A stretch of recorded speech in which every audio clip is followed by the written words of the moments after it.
In Pakistan, Imran Khan has left the High Court in Islamabad after being granted special permission to mark his attendance at the entrance gate. The former Prime Minister, who's fighting corruption charges, travelled to the capital with a convoy of supporters.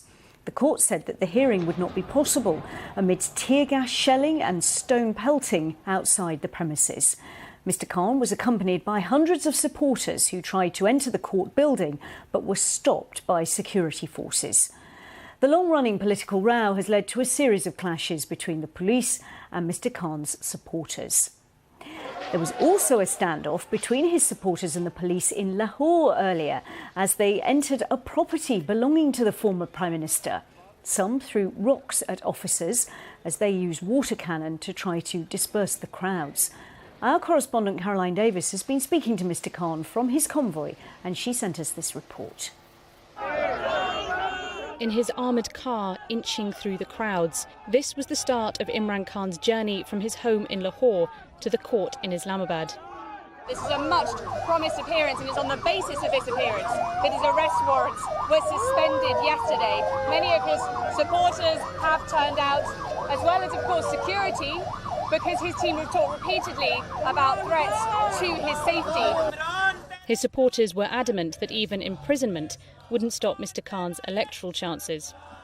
Mr Khan has been accused of whipping up his supporters, making them into a human shield, stirring up unrest as he avoids court.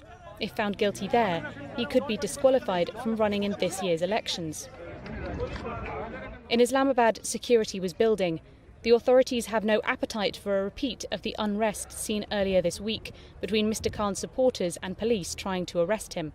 The government have restricted rallies in the capital, but even as he was on the road, Mr Khan's party officials called for supporters to gather. At the entry to Islamabad, the convoy stopped. Police said Mr Khan's group would need to disarm. The crowd and traffic built.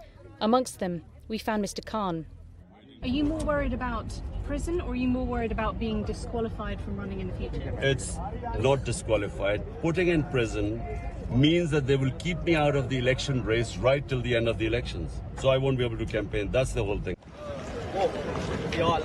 The government says this is nothing to do with politics and that Mr Khan is flouting the rule of law. On the other side of the roadblock, police wait with tear gas. Mr Khan was allowed through. The standoff in the courts and on the streets continues. Caroline Davis, BBC News, Islamabad.